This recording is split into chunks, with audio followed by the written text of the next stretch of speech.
time to pull myself together. Nobody's ever ready. Were you gonna iron your shirt? I'm going to talk about hitchhiking today.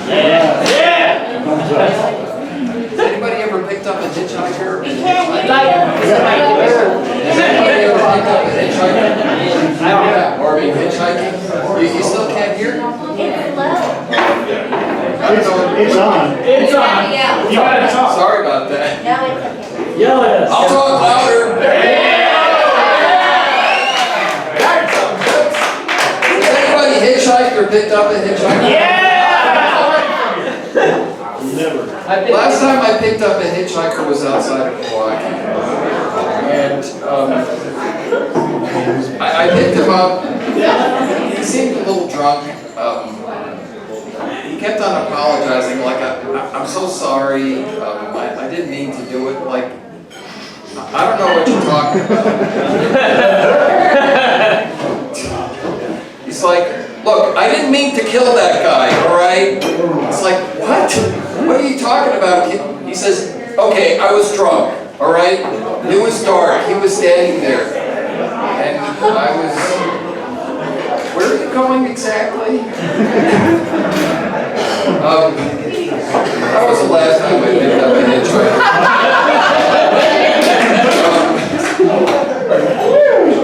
But when I graduated high school, I spent a little bit of time in Greenwich Village, hanging out with these trash-talking chess players. That lasted for a little while.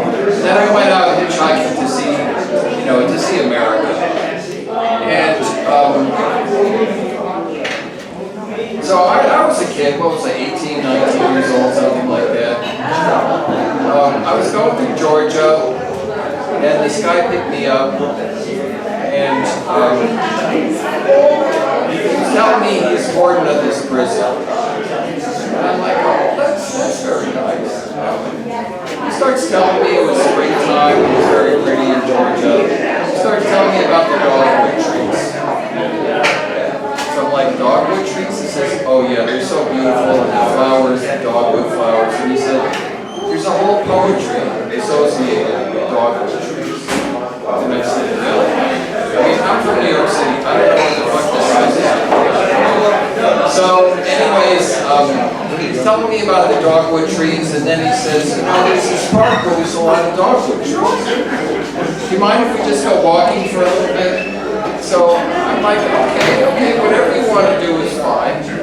So we're walking along, and he's telling me about the poetry of the dogwood trees, and I'm listening, and then he looks at me and he says, so, do you want to fuck? And I said, no. And he said, God damn it! You teased. Okay, that didn't go too well, but I was hitchhiking through Colorado, and it was like outside of Leadville, and you're right one of these little mountain towns. And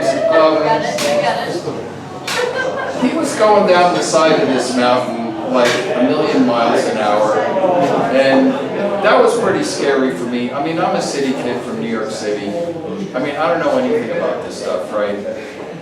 So he's this long-haired guy, and he says, so, would you mind grabbing the wheel? I want to roll a joint. I'm like, look, I'm from New York City. I ride the bus, okay? I don't even know how to drive a car. So he's like, don't worry about it. What's the worst thing that can happen? He's like rolling it up, and I'm like, okay. I'm grabbing onto it.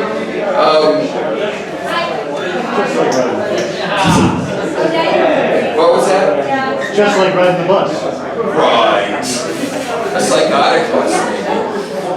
I was hitchhiking through Bakersfield. Yeah, it was Bakersfield. They moved the highway, and I couldn't figure out where the highway was. So I decided, I'm going to hop a freight train. There was a freight yard over there, and I heard about all these hipster types hopping freight trains. I thought, maybe I should try it. So I hopped this freight train. I mean, the trains were sort of hooking up. They're going backwards and forwards, and they're hooking up. And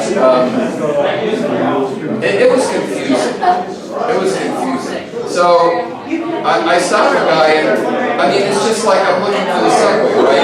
Which one do I take? So he's like, well, that one's going to the East Coast if that's where you want to go. So I'm, okay, I'm good. So I hop on that freight train.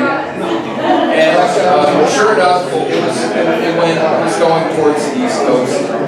And I'm sitting in the back of the train. And I was in the caboose, and there's a nice little seat over there. A big red hat. I thought that was pretty cool. I didn't touch it though. But I sat in the chair and I thought, this is nice. I get to sit in a chair. And then the guy came back there, and it's like, what the fuck are you doing over here? And I said, well, I don't know. I mean, there was a chair, I sat in it. You can't be in here. You gotta get in one of the other cars. And I'm like, oh, well, the train stopped and I went on one of the other cars. We got out in Barstow, and that was kind of interesting. I hopped off the train before it actually stopped, and I headed for a bar.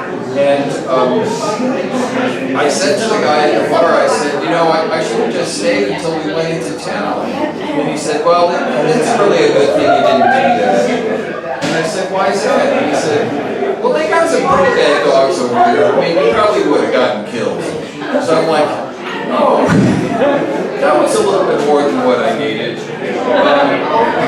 So my last little hitchhiking story, I'm going to tell you about, I don't know how long you guys have lived in Santa Fe. Santa Fe is kind of a new agey type of place, you know, a lot of people are into herbs. Is anybody here into herbs, etc.? Yeah. All the excited part. I'm all about the excited part.